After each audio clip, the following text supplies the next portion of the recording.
லூக்கா 18வது அதிகாரம் 7வது வசனத்தை வாசிப்போம். தேவன் தம்மை நோக்கி இரவும் பகலும் கூப்பிடுகிறவர்களாகிய தம்மால் தெரிந்து கொள்ளப்பட்டவர்களின் விஷயத்தில் நீடிய பொறுமை உள்ளவராயிருந்து அவர்களுக்கு நியாயம் செய்யாமல் இருப்பாரோ? இந்த நாள்ல நம்ம என்ன பார்க்க போறோம்னா, ஜெபத்தை குறித்து நம்ம பார்க்க போறோம். ஜெபத்தின் ரகசியம். இயேசு கிறிஸ்து இந்த பூமியில இருக்கும்போது நமக்கு ஜெபத்தை கற்றுக் கொடுத்திருக்கிறார். அவர் எப்படிப்பட்ட ஜெபத்தை கற்றுக் கொடுத்தார் என்பதை தான் நம்ம பார்க்க போகிறோம். இயேசு கிறிஸ்து சொல்லி கொடுத்த ஜெபம்னா எல்லாருக்கும் தெரியும். அது என்ன ஜெபம்? பரமண்டலங்களில் இருக்கிற எங்கள் பிதாவே, உங்களுடைய நாமம் பரிசுத்தப்படுவதாக. இந்த ஜெபம் நிறைய பேருக்கு மனப்பாடமா தெரியும் இல்லையா? எல்லாருக்குமே தெரியும் மனப்பாடமா. நம்ம இதை கேட்டுட்டு இருக்கோம். நம்மளுடைய சபை சர்வீஸ்ல பாத்தீங்கன்னா அடிக்கடி இதை நம்ம ஜெபிக்கிறவர்களாக இருக்கும். அப்படி இருக்கும்போது அதனுடைய அர்த்தத்தை புரிந்து நாம் செய்கிறோமா அப்படிங்கிறத பார்க்கணும். அதுக்கு முன்னாடி நான் என்ன பேச விரும்புகிறேன்னா, எப்படியெல்லாம் நாம் ஜெபிக்க கூடாது, எப்படியெல்லாம் நாம் ஜெபிக்க வேண்டும், இயேசு அதை குறித்து என்ன கூறினார், அதை தான் நம்ம பார்க்க போகிறோம். மத்தேயு 6வது அதிகாரம், என்னோடு கூட திருப்பிக் கொள்ளுங்க. மத்தேயு 6வது அதிகாரம் 5வது வசனம். முதலாவதாக எப்படி ஜெபிக்க கூடாது என்பதை நாம் பார்க்க போகிறோம். அன்றியும் நீ ஜெபம் பண்ணும் போது மாயக்காரரை போல் இருக்க வேண்டாம், மனுஷர் காணும்படியாக அவர்கள் ஜெப ஆலயங்களிலும் வீதிகளின் சந்திகளிலும் நின்று ஜெபம் பண்ண விரும்புகிறார்கள். அவர்கள் தங்கள் பலனை அடைந்து தீர்ந்தது என்று மெய்யாகவே உங்களுக்கு சொல்லுகிறேன். அன்றியும் நீ ஜெபம் பண்ணும்போது மாயக்காரரை போல் இருக்க வேண்டாம், மனுஷர் காணும்படியாக அவர்கள் ஜெப ஆலயங்களிலும் வீதிகளின் சந்திகளிலும் நின்று ஜெபம் பண்ண விரும்புகிறார்கள். அவர்கள் தங்கள் பலனை அடைந்து தீர்ந்தது என்று மெய்யாகவே உங்களுக்கு சொல்லுகிறேன். இயேசு கிறிஸ்து ஜெபத்தை குறித்து பேசுவதற்கு முன்பாக, எப்படி ஜெபிக்க வேண்டும் என்று கூறுவதற்கு முன்பாக, எப்படியெல்லாம் ஜெபிக்க கூடாது என்று கூறியிருக்கிறார். எப்படியெல்லாம் ஜெபிக்க கூடாது? மாயக்காரரை போல ஜெபிக்காதீர்கள். அந்த வசனத்திற்கு முன்பாக நான் பார்க்கும்போது, நீ ஒரு தான தர்மம் செய்வாயானால் தாரை ஊதுவியாது என்று கூறுகிறார். அதேதான் ஜெபத்துக்கு சொல்லுகிறார். நீ ஜெபிப்பாயானால் மாயக்காரனை போல ஜெபிக்காதே. நாம் ஜெபிக்கும் போது நாம் நம்முடைய உள்ளத்தை ஆராய்ந்து அறிய வேண்டும். நாம் தேவனை நோக்கி ஜெபிக்கின்றோமா, அல்லது நம்மோடு கூட சேர்ந்து ஜெபிக்கிறவர்களுக்கு நம்மை ப்ரூஃப் பண்ணும்படியாக ஜெபிக்கிறோமா? இன்னைக்கு ஒரு கூட்டமா சேர்ந்து ஜெபிக்கும் போது பாத்தீங்கன்னா சத்தமா ஜெபம் பண்ணுவாங்க. அதனுடைய அர்த்தம் உண்மையிலே அவர்கள் தேவனை நோக்கி முழக்கமிடுகிறார்களா, அல்லது அடுத்தவருக்கு கேட்க வேண்டும் என்று செய்கிறார்களா என்பதை கவனித்து பார்க்க வேண்டும். சில பேர் இன்னைக்கு Facebookல போய் பிரேயர் பண்றாங்க. Why do we pray in the public domain and in the social media? Do you want to expose and show that you are praying for them? If we are doing so, நாம் அப்படி செய்வோமானால், மற்றவர்கள் பார்க்க வேண்டும் என்று நாம் ஜெபத்தை செய்வோமானால், நாம் தேவனை நோக்கி ஜெபிக்க வேண்டும். நாம் மற்றவர்களை பார்த்துதான் ஜெபிக்கின்றோம். நாம் அப்படி ஜெபிப்போமானால் இயேசு கிறிஸ்து கூறுகிறார், நாம் மாயக்காரர் என்று. ஜெபிக்கும் போது நம்முடைய உள்ளத்திலே மற்றவர்களுக்கு காண்பிக்கும்படியாக ஜெபிக்காதே என்று இயேசு கிறிஸ்து கூறியிருக்கிறார். அந்த காலத்துல அப்ளிகபிளா எப்படி இருந்ததுன்னா, மத போதகர்களும் பரிசெயரும் சதுசெயரும் நாற்சந்திகள்ல ஜங்ஷன்ல போய் நின்றுட்டு பிரேயர் பண்ணுவாங்க. நான் எவ்வளவு பரிசுத்தவான் பாரு, நான் எப்படி ஜெபிக்கிறேன் பாரு. இந்த காலத்துல சபைகளுக்கு நடுவுல நம்முடைய உள்ளத்திலே அதிகமாய் வசனித்து எல்லாருக்கும் ப்ரூஃப் பண்ற மாதிரி ஜெபிக்கிற மாட்டேன். நீங்க நல்லா ஜெபம் பண்றது, சத்தமா ஜெபம் பண்றது தப்பு கிடையாது. ஆனால் நாம் ஜெபிப்பது நம்முடைய உள்ளத்திலே தேவனை நோக்கி ஜெபிக்கின்றோமா, இல்ல மற்றவங்களுக்காக ஜெபிக்கிறோமா, பாஸ்டருக்கு காட்டுறதுக்காக ஜெபிக்கிறோமா, இல்ல ஒரு சகோதரிக்கோ சகோதரனுக்கோ உன்னையோட நான் நல்லா ஜெபிக்கிறேன் பாருன்னு காட்டுறதுக்காக ஜெபிக்கிறோமா? அப்படி ஜெபிக்க கூடாது என்று இயேசு கிறிஸ்து இந்த இடத்துல கூறியிருக்கிறார். அடுத்தபடியாக மத்தேயு 6:7வது வசனம். அன்றியும் நீங்கள் ஜெபம் பண்ணும் போது அஞ்ஞானிகளைப் போல வீண் வார்த்தைகளை அலப்பாதீங்கள், அவர்கள் அதிக வசனிப்பினால் தங்கள் ஜெபம் கேட்கப்படும் என்று நினைக்கிறார்கள். இது ஒரு முக்கியமான ஒரு வசனம். அன்றியும் நீங்கள் ஜெபம் பண்ணும்போது அஞ்ஞானிகளைப் போல வீண் வார்த்தைகளை அலப்பாதீங்கள், அவர்கள் அதிக வசனிப்பினால் தங்கள் ஜெபம் கேட்கப்படும் என்று நினைக்கிறார்கள். இன்னைக்கு நம்ம அஞ்ஞானிகளை போல வீண் வசனங்களை அளப்புறோமான்றதை நம்ம பார்க்கணும். அது ரொம்ப ரொம்ப முக்கியம். நம்முடைய ஜெபம் எப்படிப்பட்டதாக இருக்கிறது? நாம் ஜெபிக்கும் போது அதிகமான வார்த்தைகளை சொல்லுகிறோமா, அர்த்தமற்ற வார்த்தைகளை நாம் கூறுகிறோமா என்று பார்க்க வேண்டும். அப்படி கூறுவோமானால் நாம் செய்வது சரி கிடையாது. அதிக வசனிப்பினால் நாம் என்ன செய்கிறோமா, அஞ்ஞானிகளை போல பிஹேவ் பண்ணுகிறோமா? அஞ்ஞானிக்கு 2 அர்த்தத்தை எடுத்துக்கலாங்க. எப்படின்னா, அஞ்ஞானிகளுக்குள்ள 2 அர்த்தம் என்னன்னா, மூடன் எடுத்துக்கலாம், அப்படி இல்லைன்னா அவிசுவாசின்னு எடுத்துக்கலாம். அவிஸ்வாசியை கடவுளை நோக்கி ஜெபிக்க சொல்லுமானால் அவனுக்கு என்ன கூறுவது என்று தெரியாது. அவன் ஏதோ ஒண்ணு சொல்லிக்கிட்டே இருப்பான், தன்னுடைய பிரச்சனையை சொல்லுவான். அஞ்ஞானி, ஒரு மூடன் எடுத்துக்கிட்டோம்னா மூடன் உளருவான். அதிக வசனிப்பினால் தன் ஜெபம் கேட்கப்படும் என்று நீ அஞ்ஞானியை போல பேசாது என்று கர்த்தர் சொல்லுகிறார்.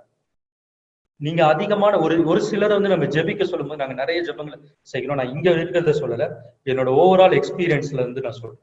சிலரை நாங்கள் ஜெபிக்க சொல்லும் போது அவர்கள் என்ன செய்கிறார்கள் என்றால், நாம் ஜெபிக்க சொன்ன காரியத்தை தவிர 10 நிமிடம் பல காரியங்களை ஜெபிப்பார்கள். கடைசி 10 second they will pray for the request. நம்ம எதற்காக ஜெபிக்க கேட்டோமோ அதை ஜெபிப்பார்கள். எதற்காக அப்படி செய்கிறார்கள்? அப்படி என்றால் அவர்கள் முதலாவது என்ன ஜெபிக்க சொன்னோம் என்று கேட்கவில்லை.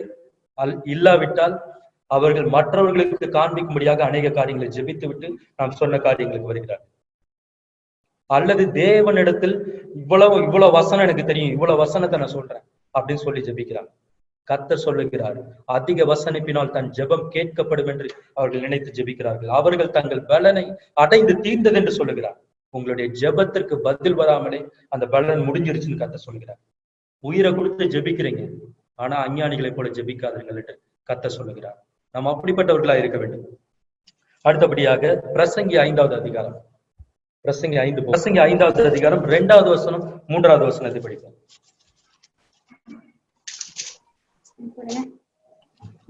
தேவ சமூகத்தில் நீ துணிகரமாய் உன் வாயினால் பேசாமலும் மனம் பதறி ஒரு வார்த்தையையும் சொல்லாமலும் இது. தேவன் வானத்தில் இருக்கிறார், நீ பூமியில் இருக்கிறாய். ஆதலால் உன் வார்த்தைகள் சுருக்கமாய் இருப்பதாக. தொல்லையின் திரட்சியினால் சொப்பனம் பிறக்கிறது போல வார்த்தைகளின் திரட்சியினால் மூடனுடைய சத்தம் பிறக்கும். தேவன் வானத்தில் இருக்கிறார், நீ பூமியில் இருக்கிறாய்.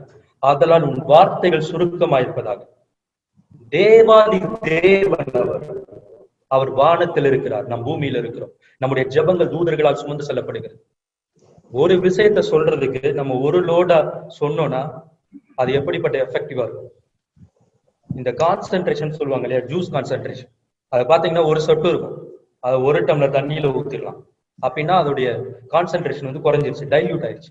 அப்படித்தானே? நம்ம சுருக்கமாக சக்சிண்டாக நாம் ஜெபிக்காவிட்டால் நம்முடைய ஜெபத்தின் கான்சென்ட்ரேஷனை நம்ம குறைத்து விடுகிறோம், அதனுடைய வலிமையை நாம் குறைத்து விடுகிறோம். அது மட்டும் இல்ல, தேவனுக்கு கொடுக்கிற மரியாதையை நாம் குறைத்து விடுகிறோம்.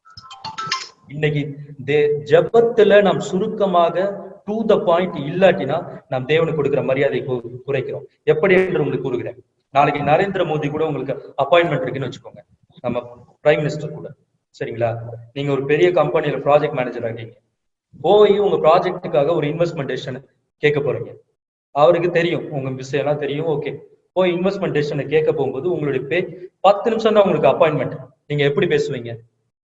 பிரைம் மினிஸ்டர்டையோ இல்ல ஈவன் உங்க கம்பெனியோட சிஇஓட்டையோ யார்கிட்டயோ நீங்க பேசும்போது, இல்லாட்டினா ஒரு முக்கியமான ஆள்கிட்ட போய் நீங்க பேசும்போது எப்படி பேசுவீங்க?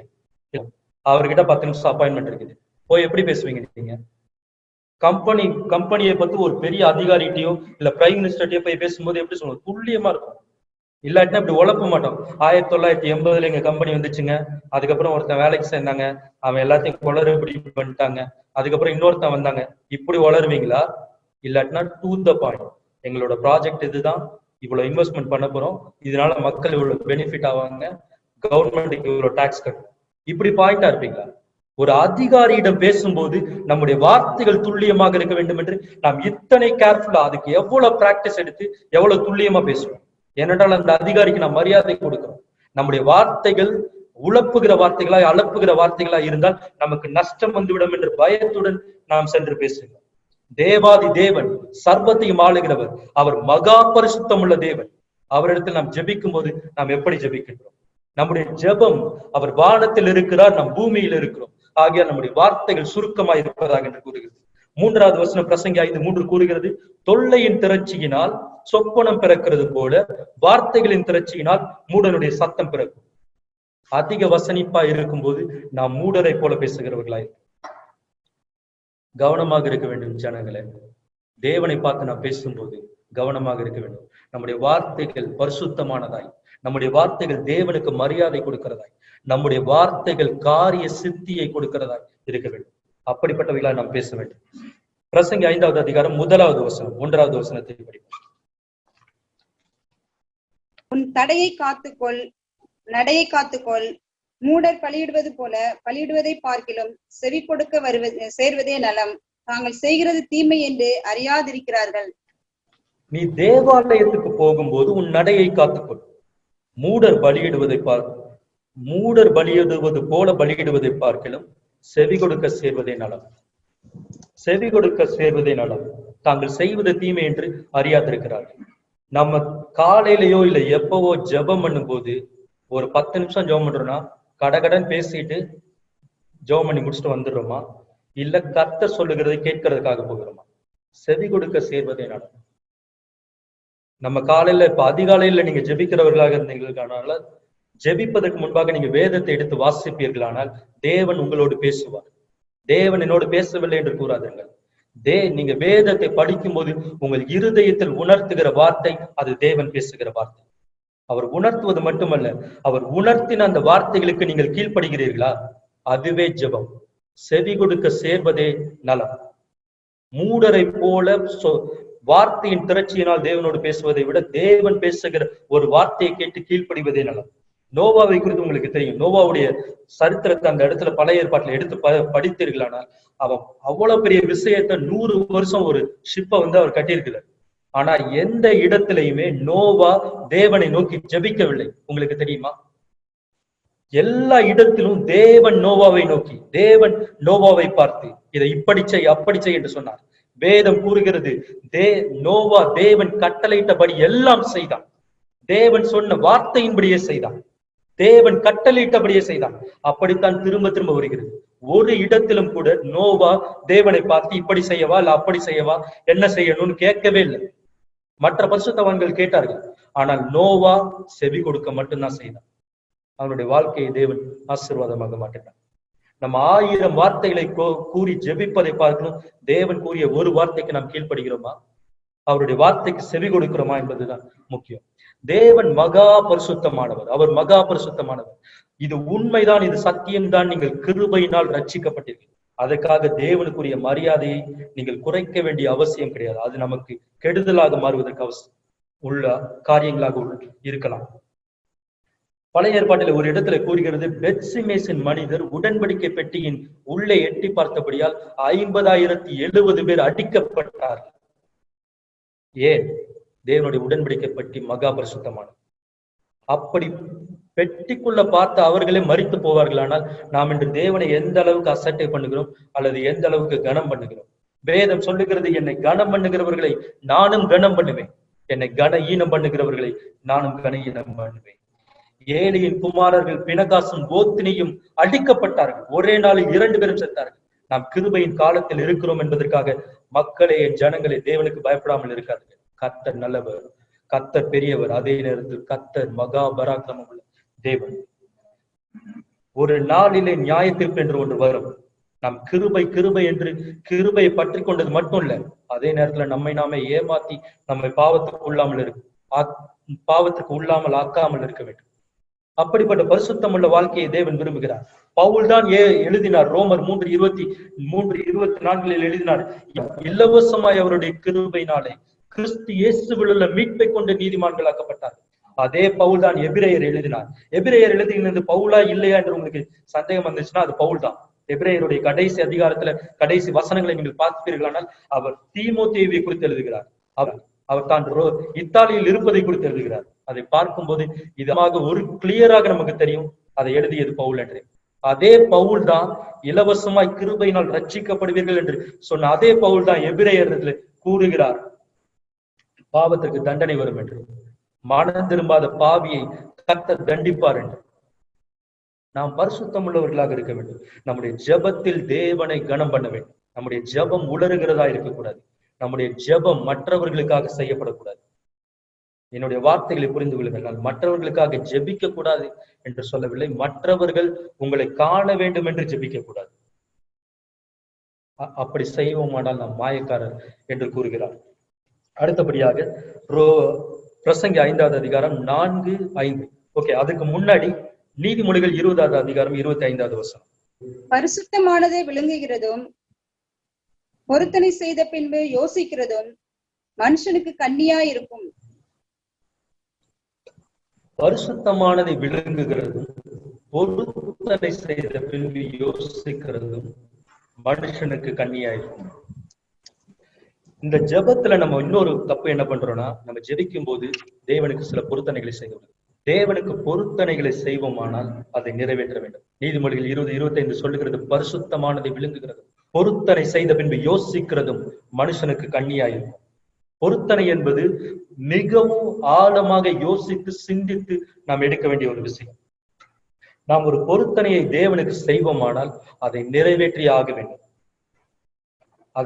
ஆகவே பொருத்தனை செய்வதற்கு முன்பாக யோசித்து ஒரு முடிவெடுங்கள். ஏனென்றால் நீங்கள் செய்கிற பொருத்தனை தேவனிடத்தில் செய்கிறீர்கள்.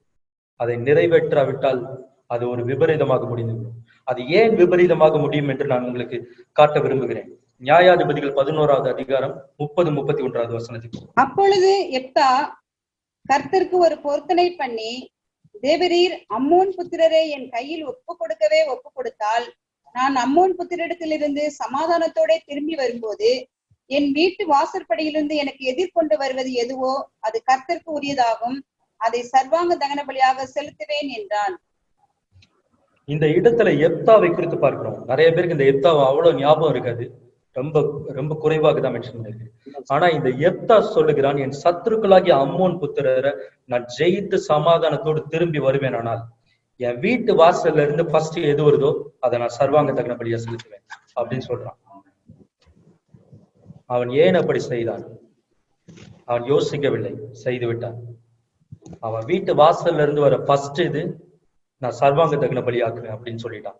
இப்ப 35வது வசனத்தை நம்ம படிப்போம். 34வது வசனம். 34. மிஸ்பாவில் இருக்கிற தன் வீட்டுக்கு வருகிற போது இதோ அவன் குமாரத்தி தம்புரு வாசித்து நடனம் செய்து அவனுக்கு எதிர்கொண்டு வந்தாள்.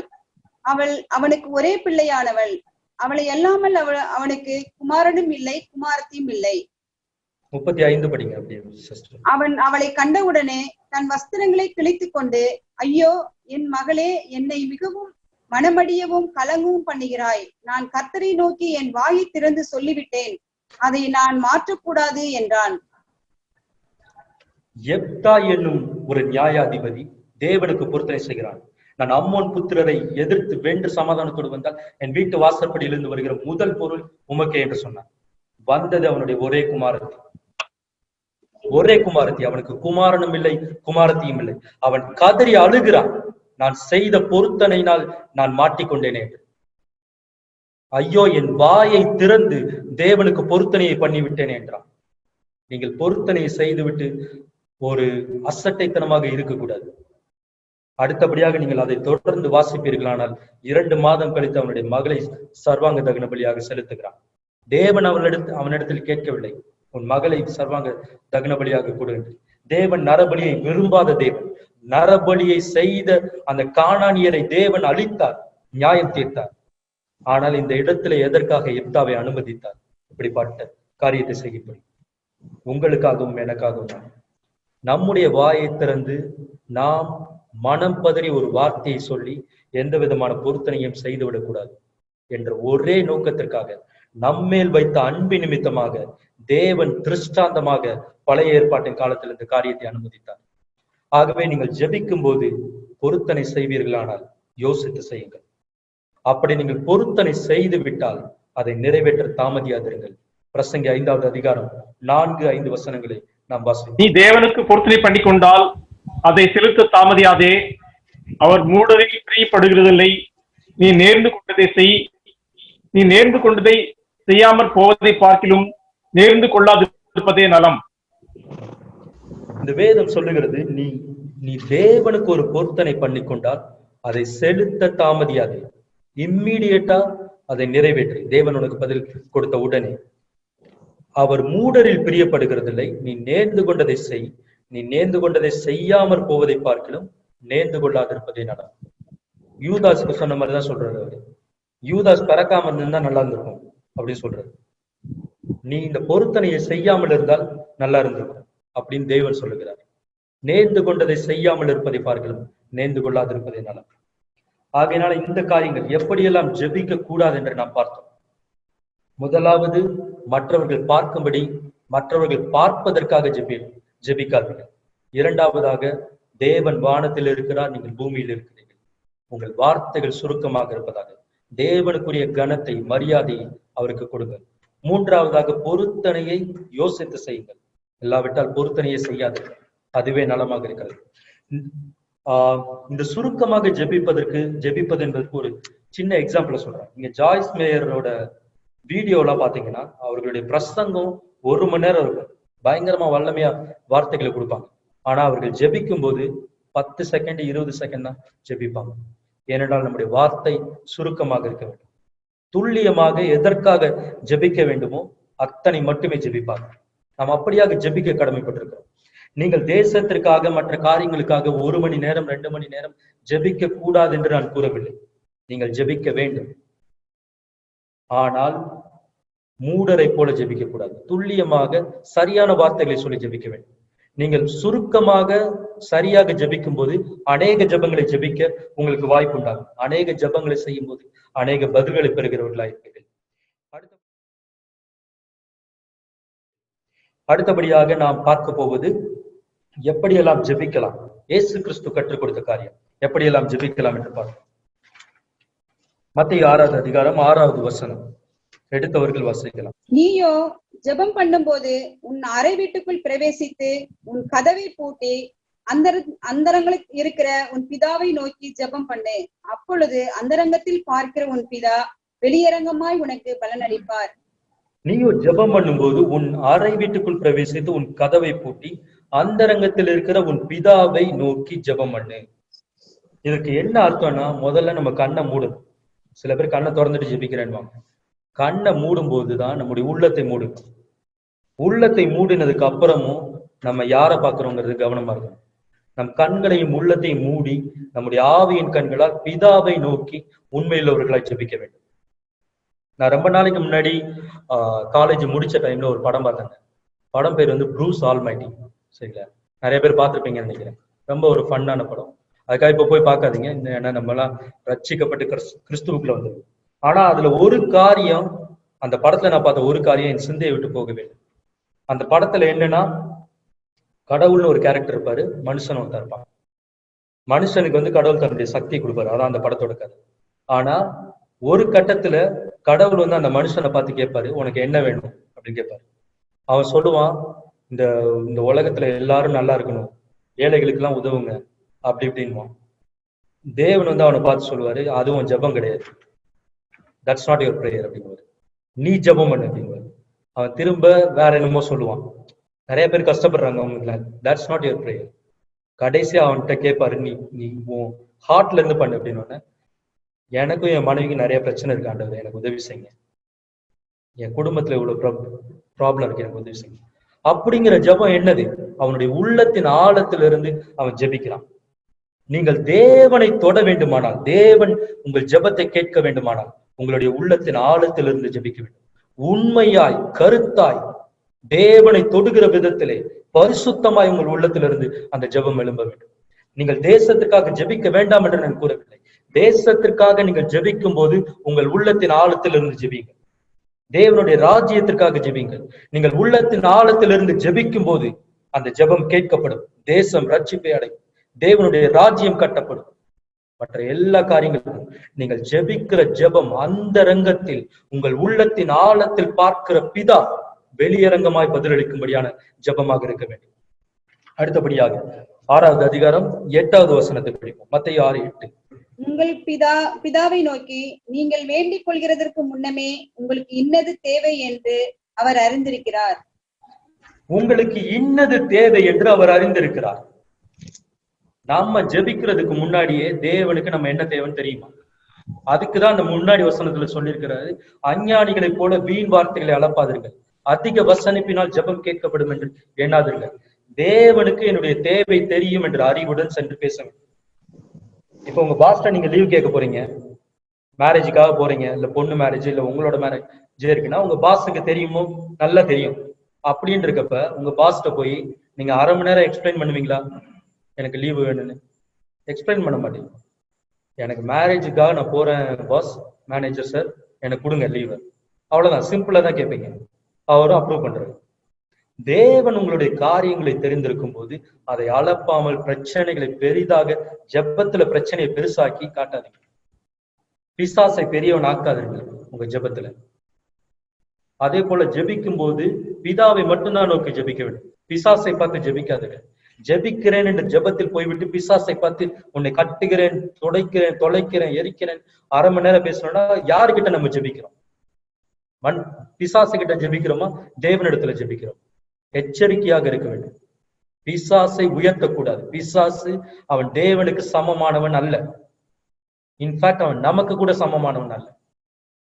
தூதர்கள் வேலைக்காரர்கள் என்று, தூதர்கள் நமக்கு உதவி செய்கிற பணியாளர்கள் என்று எபிரேயர் கூறுகிறது. அவன் ஒரு தூதனை போல இருந்தவன்.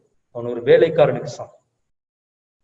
நான் தூதர்களை குறைக்கவில்லை, ஆனால் தன்னுடைய ஸ்தானத்தை இழந்து போன பிசாசு நசுக்கப்பட்ட, தலை நசுக்கப்பட்ட ஒரு செத்த நாயை போல இருக்கிறான்.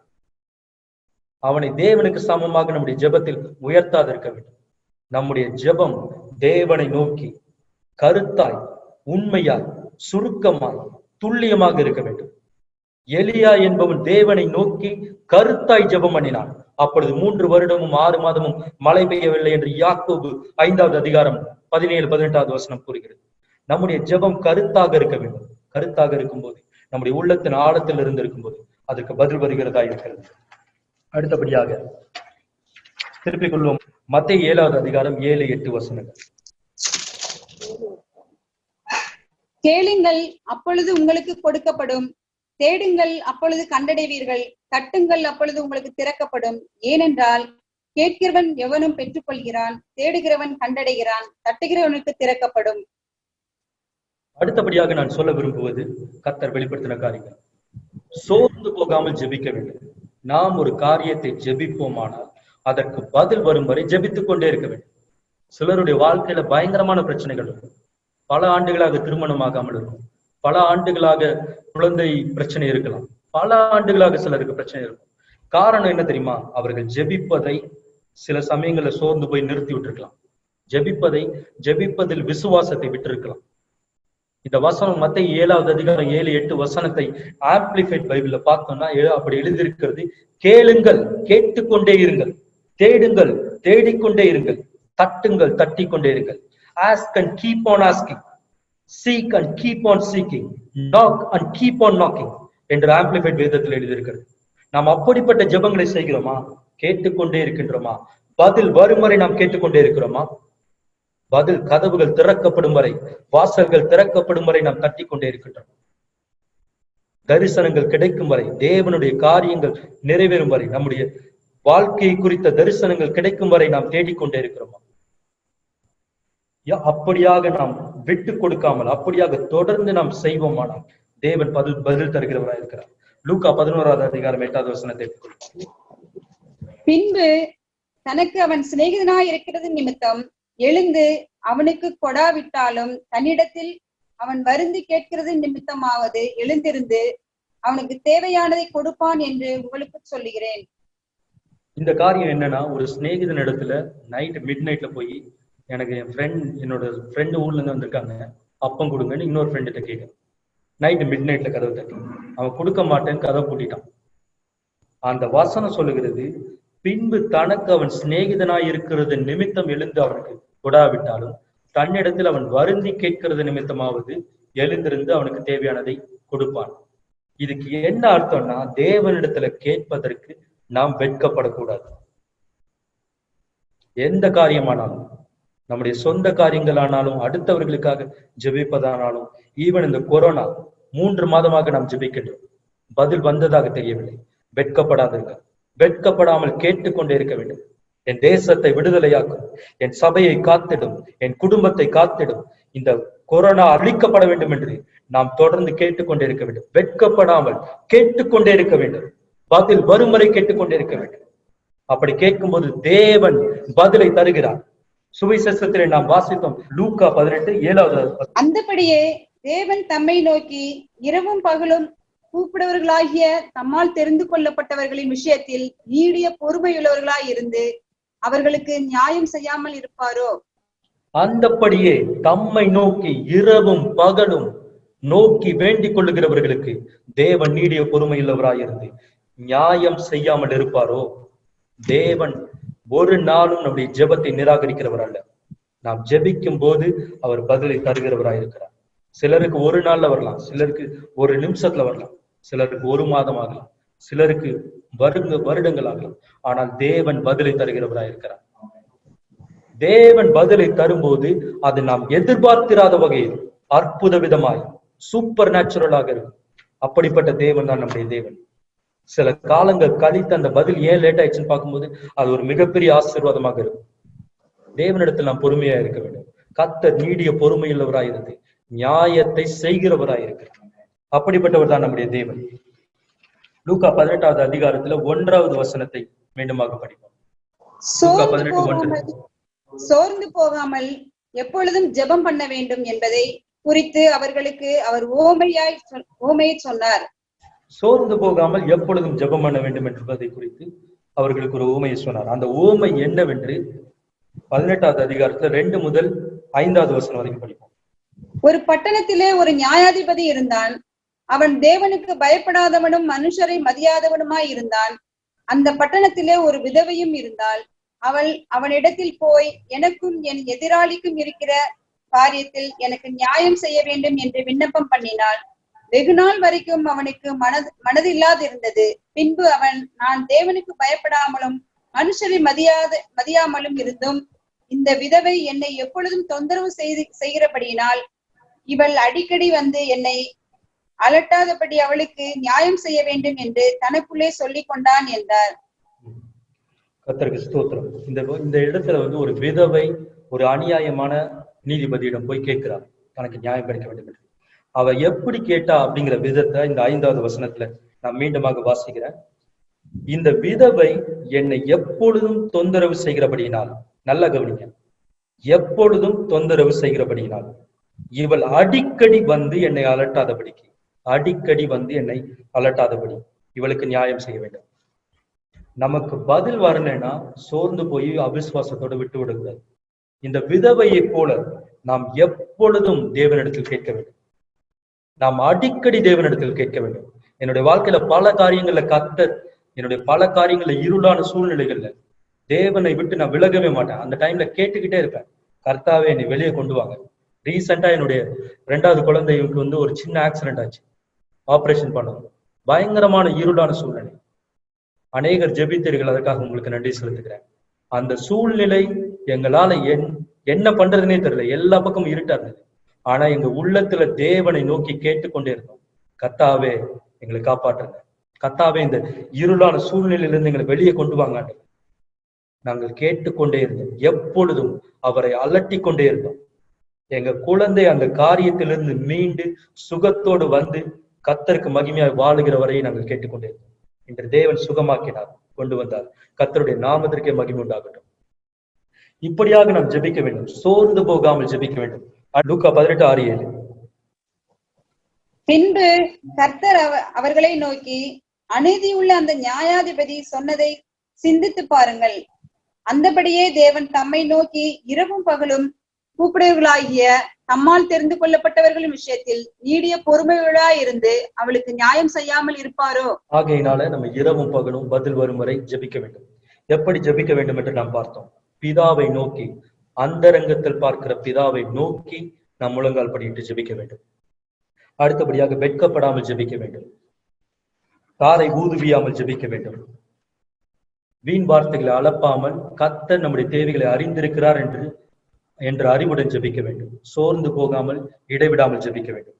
இந்த வேளையில கூட நான் சில காரியத்தை உங்களுக்கு சொல்ல விரும்புகிறேன். அடுத்தபடியாக நம்ம என்ன பார்க்க போறோம்னா, இயேசு கிறிஸ்து இப்படிலாம் சொல்லியிருக்கு, எப்படியெல்லாம் ஜெபிக்க கூடாது, எப்படியெல்லாம் ஜெபிக்கலாம்.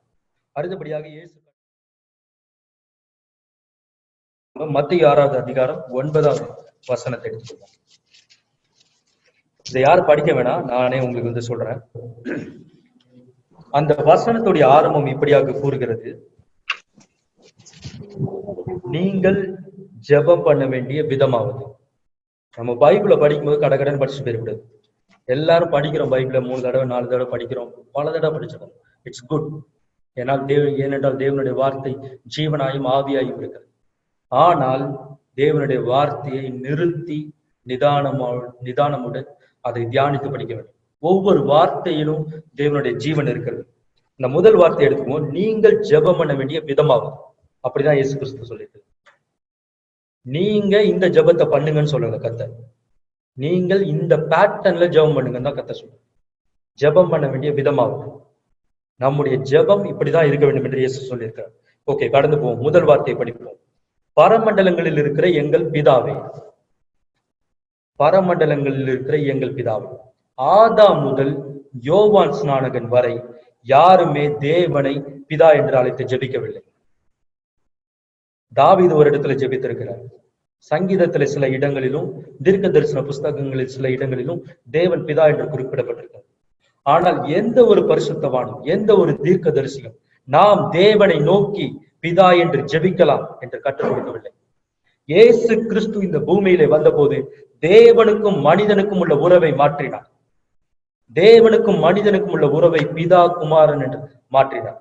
நீங்கள் ஜெபிக்க வேண்டிய விதமாவது, நீங்கள் ஜெபிக்கும் போது பரமண்டலங்களில் இருக்கிற எங்கள் பிதாவே என்று ஜெபிங்கள் என்று கற்றுக் கொடுத்தார். He is our father, he is our daddy.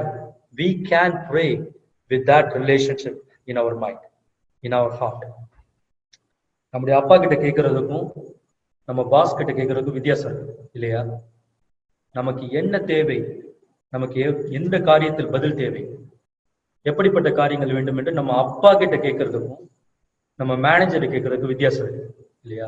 அவர் அப்பாவாக இருக்கிறார். இன்னொரு விஷயத்தை உங்களுக்கு ஞாபகப்படுத்த விரும்புகிறேன். அந்த வார்த்தை சொல்லுகிறது பிதாவை நோக்கி என்று சொல்லவில்லை. அந்த வார்த்தை சொல்லுகிறது பரமண்டலங்களில் இருக்கிற எங்கள் பிதாவே என்று. அவர் பிதா என்பதற்காக அவருடைய மரியாதை குறையவில்லை. நம்ம வீட்டுல இன்னைக்கு நம்ம பிள்ளைங்க நம்ம மட்டும் எப்படி பிஹேவ் பண்றாங்கன்னு பார்த்தா அது காடு கொடுக்குற ரெஸ்பெக்ட் அளவுக்கு கிடையாது இல்லையா? நம்ம பிள்ளைங்களுக்கு ஏதாவது ஒண்ணு வாங்கி தரல, இல்ல ஏதோ ஒண்ணு லேப்டாப் ஆஃப் பண்ணிட்டோம், ரைம்ஸ் ஆஃப் பண்ணிட்டோம்னா they get angry. அவர்கள் அத்தனை மரியாதையை நம்ம கொடுப்பதில்லை. அப்படிப்பட்ட ரிலேஷன்ஷிப் கிடையாது. அவர் பரமண்டலத்தில் இருக்கிற நம்முடைய பிதா. God is in heaven, you are on the earth. அவர் வானத்தில் இருக்கிறார், நாம் பூமியில் இருக்கிறோம். ஆகையால் அவருக்குள்ள மரியாதையை நாம் கண்டிப்பாக கொடுக்க வேண்டும்.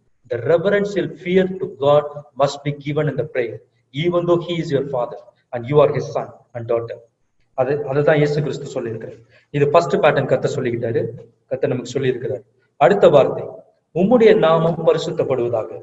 உம்முடைய நாமம் பரிசுத்தப்படுவதாக என்றால் என்ன? யாராவது யோசித்து பார்த்திருக்கீங்களா? அது என்ன கர்த்தருடைய நாமம் பரிசுத்தப்படுறது அப்படின்னா என்னன்னு யோசித்து பார்த்திருக்கீங்களா? அந்த காரியத்தை நம்ம பார்ப்போம். என்னாகமம் 20வது அதிகாரம், என்னாகமம் 20, 11, 12. பின்பு கர்த்தர் மோசேயையும் ஆரோனையும் நோக்கி, இஸ்ரவேல் புத்திரரின் கண்களுக்கு முன்பாக என்னை பரிசுத்தம் பண்ணும்படி நீங்கள் என்னை விசுவாசியாமற் போனபடியினால் இந்த சபையாருக்கு நான் கொடுத்த தேசத்துக்குள் நீங்கள் அவர்களை கொண்டு போவதில்லை என்றார். 11 படிங்க சிஸ்டர். தன் கையை ஓங்கி கண்மலையை தன் கோலினால் 2 தரம் அடித்தான். உடனே தண்ணீர் ஏராளமாய் புறப்பட்டது. சபையார் குடித்தார்கள், அவர்கள் மிருகங்களும் குடித்தது. இந்த இடத்துல என்ன நடக்குதுன்னா, தண்ணீர் தேவை என்ற போது தேவன் கூறினார், கண்மலையை பார்த்து பேச. மோசே கோபத்தில் கண்மலையை அடித்தார். அந்த 12வது வசனம் கூறுகிறது, இஸ்ரவேலருக்கு முன்பாக நீ என்னை விசுவாசியாமல் என் நாமம் பரிசுத்தப்படும்படியாக விசுவாசியாமல் போனபடியினால்.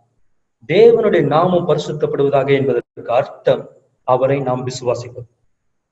நாம் தேவனை விசுவாசித்து நம்முடைய ஜெபத்திற்கு பதிலை பெற்றுக் கொள்ளும் போது அவருடைய நாமம் பரிசுத்தப்படுகிறது.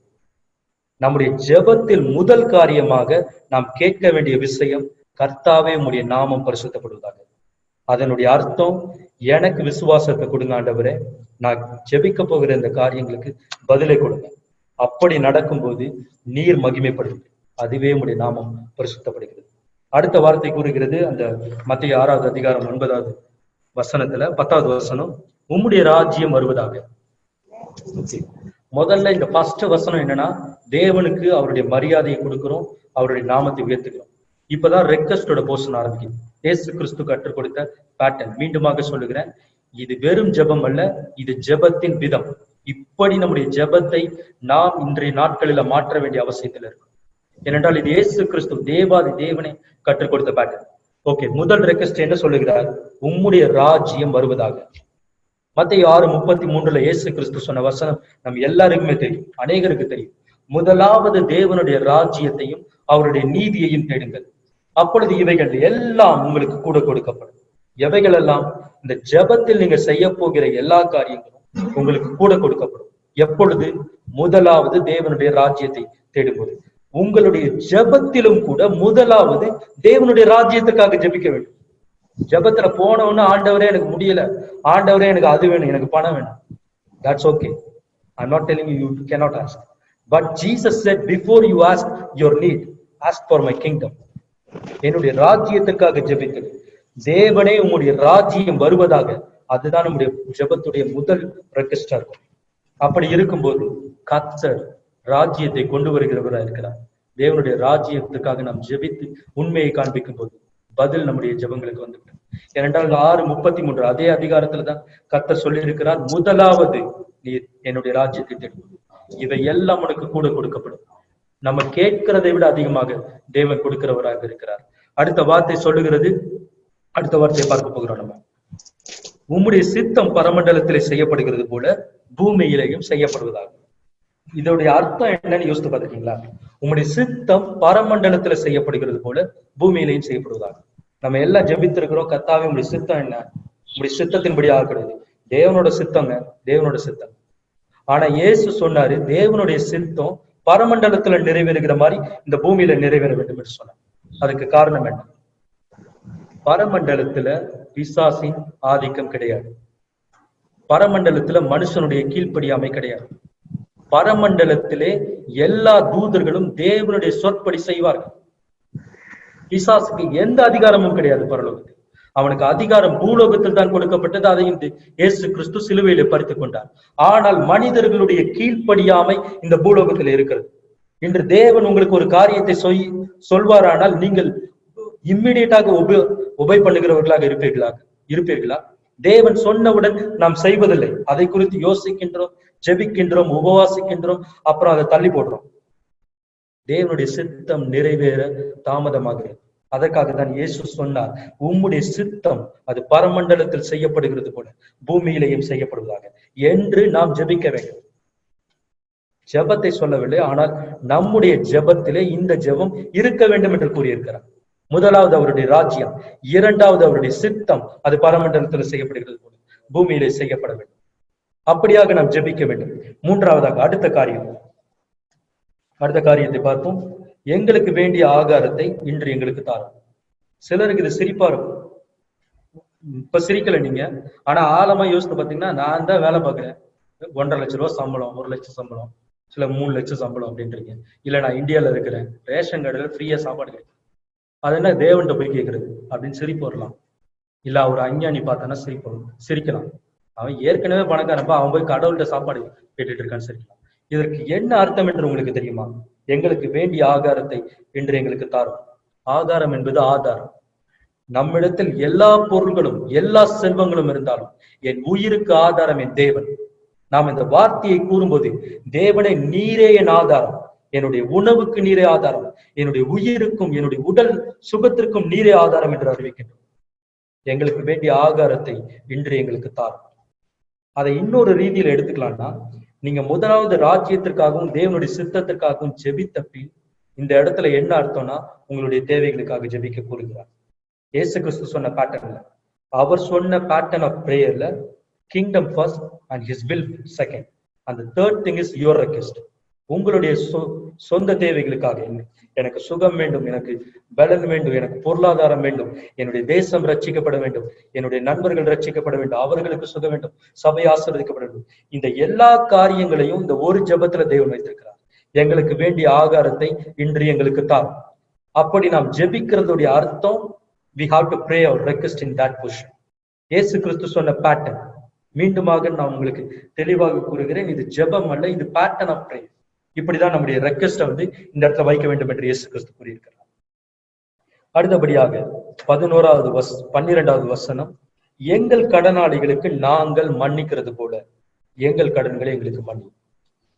நம்ம எல்லாருமே அக்ரி பண்ணிக்கிற ஒரு விஷயம் என்னன்னா, நம்முடைய பாவங்கள் நம்முடைய ஜெபத்திற்கு பதில் வருவதை தடுக்க இயலும். நம்முடைய பாவங்கள் நம்முடைய ஜெபத்தின் பதிலுக்கு தடையாக இருக்க அதிக வாய்ப்பு உள்ளது. சிலருக்கு பல நாட்களாக பதில் வரவில்லை என்றால் அவர்கள் சோதித்து பார்க்க வேண்டும். எதற்காக வரவில்லை, பதில் வரவில்லை, ஏதாகிலும் பாவம் இருக்கிறதா என்று பார்க்க வேண்டும். அப்படி பாவம் இருக்குமானால் தேவனிடத்தில் நாம் மன்னிப்பை பெற வேண்டும். இயேசு கிறிஸ்து கூறினார், மன்னிப்பு உன்னுடைய ஜெபத்துடைய பார்ட்டாக இருக்க வேண்டும். மன்னிப்பு நம்முடைய ஜெபத்தின் ஒரு பகுதியாக இருக்க வேண்டும். தேவனிடத்தில் மன்னிப்பை கேட்க வேண்டும். ஆனா அது ஒரு கண்டிஷனல் ஃபர்கிவ்னஸ். எங்கள் கடனாளிகளுக்கு நாங்கள் மன்னிக்கிறது போல எங்கள் கடன்களை எங்களுக்கு மன்னிக்கும். தேவனிடத்தில் நீ மன்னிப்பை பெற வேண்டுமானால் நீ மற்றவர்களுக்கு மன்னித்திருக்க வேண்டும். அது ஒரு முக்கியமான விஷயம்.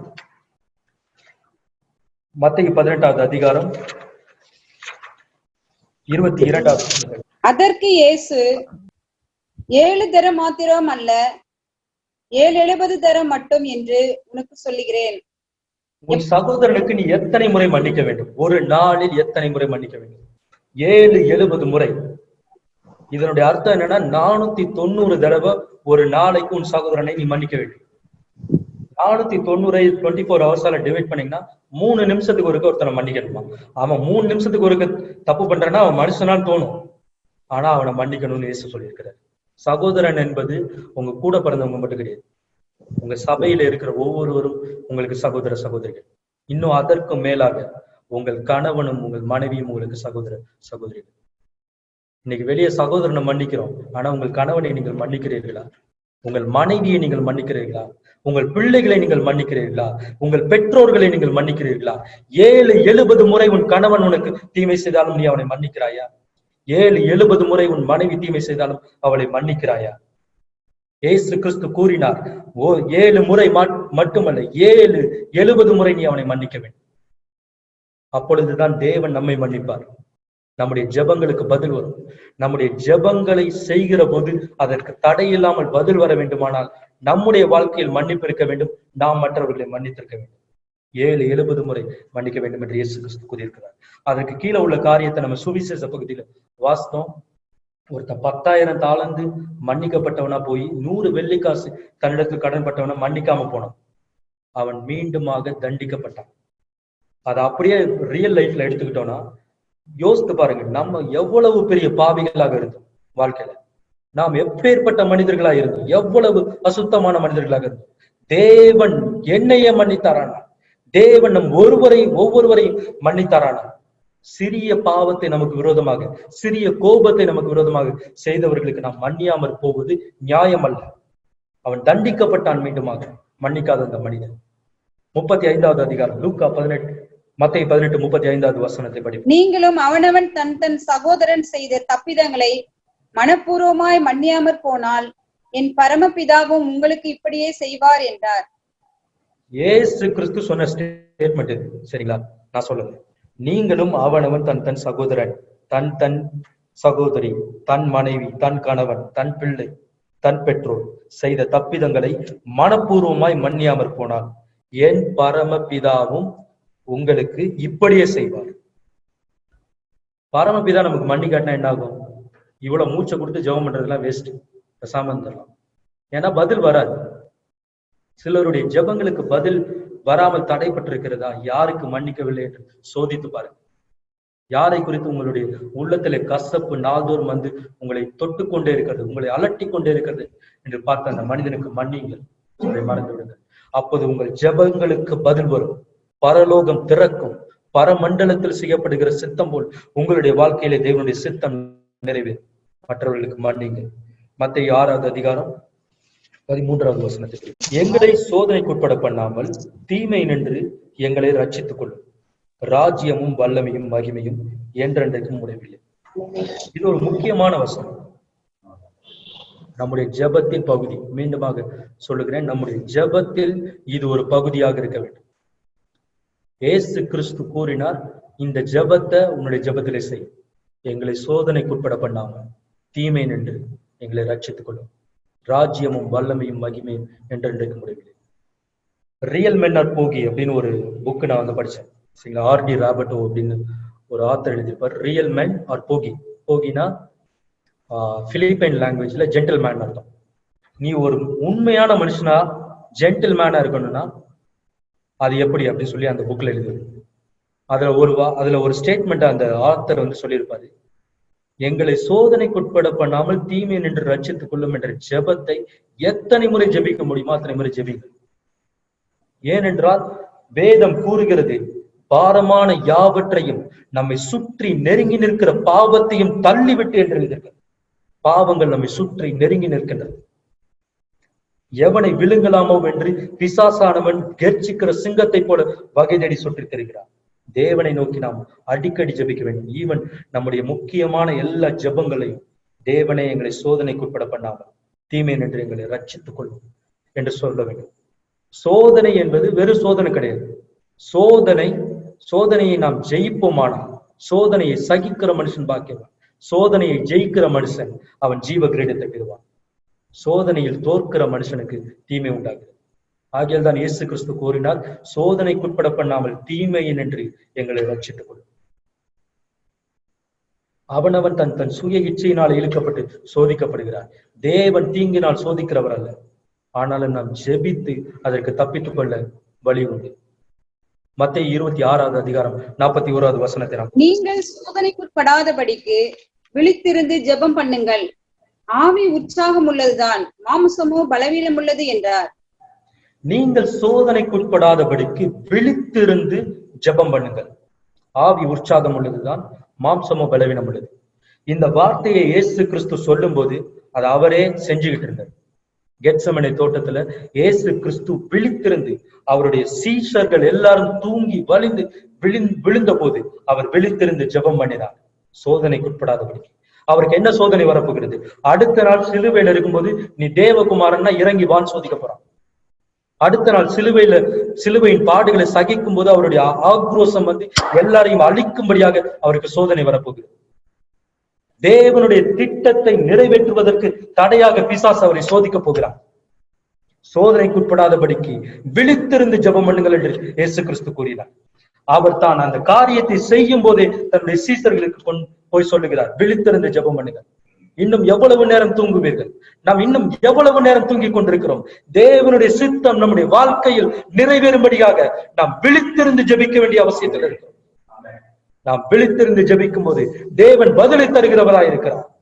சோதனைக்குட்படாதபடிக்கு, தீமை நின்று ரட்சித்துக் கொள்ளப்படும்படிக்கு தேவனை நோக்கி நாம் விழித்திருந்து ஜெபிக்க வேண்டும். அடுத்தபடியாக இயேசு கிறிஸ்து கூறுகிறார், ராஜ்யமும் வல்லமையும் மகிமையும் உம்முடையது. நம்முடைய ஜெபத்திலே தேவனுடைய ராஜ்யத்தை முதலாவது ஜெபிக்கிறோம். ஆகையினால தேவனே ராஜ்யம் உம்முடையது. இந்த உலகத்தின் ராஜ்யம் அமெரிக்காவோடது இல்லை, இந்தியாவோடது இல்லை. ஆண்டவருடைய ராஜ்யம் உம்முடையது. உம்முடைய ராஜ்யம் வருவதாக. வல்லமை உம்முடையது. நான் ஜெபித்த இந்த ஜெபங்களுக்கெல்லாம் பதிலை தர நீர் மாத்திரமே வல்லமை. இதை தடுக்கிற பிசாசுக்கு வல்லமை இல்லை, இதை தடுக்கிற மனுஷனுக்கு வல்லமை இல்லை. வல்லமை உம்முடையது என்று டிக்ளேர் பண்ணுங்க. மகிமை உம்முடையது. பதில் வரும்போது அந்த மகிமை என்னுடையது அல்ல ஆண்டவரே, அந்த மகிமை உம்முடையது என்று டிக்ளேர் பண்ணுங்க. இயேசு கிறிஸ்து இப்படிப்பட்டதாக நாம் ஜெபிக்க வேண்டும் என்று கற்றுக் கொடுத்திருக்கிறார். இது ஜெபத்தின் ரகசியம். நேரா போய் உங்க தேவையை சொல்லாதீங்க. எஸ், தேவனை துதிக்கணும், தேவனை ஆராதிக்கணும்.